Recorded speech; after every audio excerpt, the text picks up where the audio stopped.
জোট বৈঠকের আগেই ফের কেজরিওয়ালকে নোটিশ দিল এনফোর্সমেন্ট ডিরেক্টরেট। দিল্লির আবগারি দুর্নীতি মামলা, সেই মামলাতেই আবারও নোটিশ দেওয়া হলো আপ সুপ্রিমোকে। আগামী 18 জানুয়ারি তলব করা হয়েছে দিল্লির মুখ্যমন্ত্রী অরবিন্দ কেজরিওয়ালকে। রাজীব চক্রবর্তী আমাদের প্রতিনিধি রয়েছেন আমাদের সঙ্গে, সরাসরি চলে যাব রাজীবের কাছে। রাজীব, এই নিয়ে চতুর্থবার কেজরিওয়ালকে ইডির নোটিশ। গত 3 বার তিনি কখনো বলেছেন রাজনৈতিক প্রতিহিংসা চরিতার্থ করতে বলে তিনি নোটিশ এড়িয়ে গেছেন। এবার যান কিনা সেদিকে যেমন নজর আছে, অপরদিকে বিজেপির তরফ থেকে ইতিমধ্যেই বলা হচ্ছে যে আপের নেতা মন্ত্রীরা ইতিমধ্যেই জেলে, তাহলে আপ সুপ্রিমো কেন তিনি ইডি হাজিরা এড়িয়ে যাচ্ছে?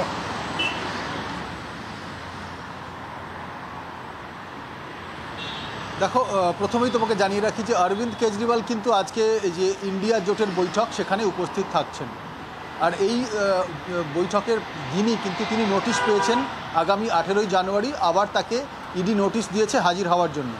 তার কাছে জানতে চাওয়া হবে যে আবগারি দুর্নীতি বলে যে মামলাটি চলছে, যে মামলায় অভিযোগ তার বিরুদ্ধে, তার সরকারের বিরুদ্ধে, যে দিল্লি রাজ্যে আবগারি বিষয়ক যে নীতি নির্ধারণ করা হয়েছে, সেই নীতি নির্ধারণে একটি বেসরকারি আবগারি সংস্থার হাত রয়েছে। তারা সেই নীতি নির্ধারণে অংশগ্রহণ করেছিল।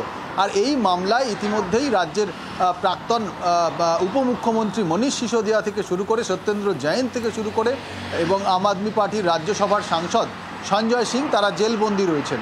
অরবিন্দ কেজরিওয়ালকে এর আগে 2রা নভেম্বর, 21 ডিসেম্বর, 3রা জানুয়ারি নোটিশ দেওয়া হয়েছিল। আর এই 3 বারেই তিনি 3 রকম মন্তব্য করেছেন, 3 রকম বাহানা দিয়েছেন বলা যেতে পারে, কোট আনকোট।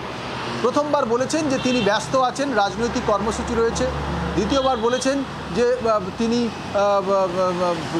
ইডি তরফ থেকে রাজনৈতিক প্রতিহিংসা চরিতার্থ করা হচ্ছে। তৃতীয়বার বলেছেন যে তিনি ব্যস্ত রয়েছেন প্রজাতন্ত্র দিবসের অনুষ্ঠানকে ঘিরে এবং রাজ্যসভা নির্বাচন রয়েছে, রাজ্যসভার 3টি আসনে নির্বাচন রয়েছে, তিনি ব্যস্ত রয়েছেন, তাই তিনি যেতে পারবেন না। তাকে লিখিতভাবে প্রশ্ন জানতে চাওয়া হোক। এরপরে কিন্তু চতুর্থবার ইডি তাকে নোটিশ দিয়েছে।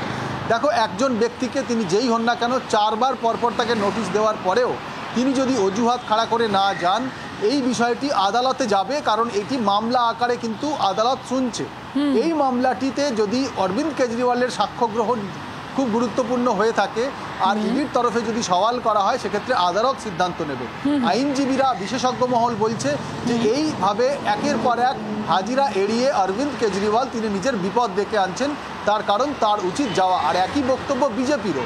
উল্টো দিকে আম আদমি পার্টির তরফ থেকে তারা স্পষ্ট জানিয়ে দিয়েছেন, তাদের তরফ থেকে যে সূত্র মারফত খবর আসছে যে প্রয়োজনে অরবিন্দ কেজরিওয়াল জেলে যাবেন, জেল থেকে তিনি মুখ্যমন্ত্রিত্ব সামলাবেন, কিন্তু ইডির চাপের কাছে, বিজেপির চাপের কাছে তারা নতি স্বীকার করবেন।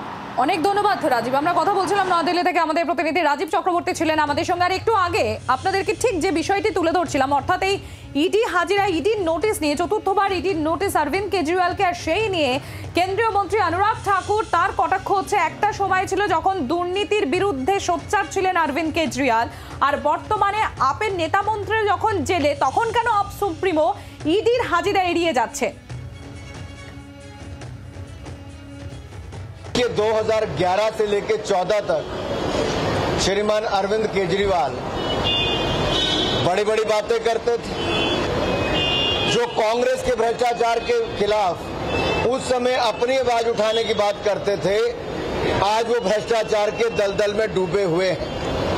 अरविंद केजरीवाल जी की पार्टी आम आदमी पार्टी के उप मुख्यमंत्री जेल में है भ्रष्टाचार के चलते। उनके स्वास्थ्य मंत्री 1.5 साल जेल में रहे भ्रष्टाचार के चलते। उनके शराब मंत्री, शिक्षा मंत्री जेल में है।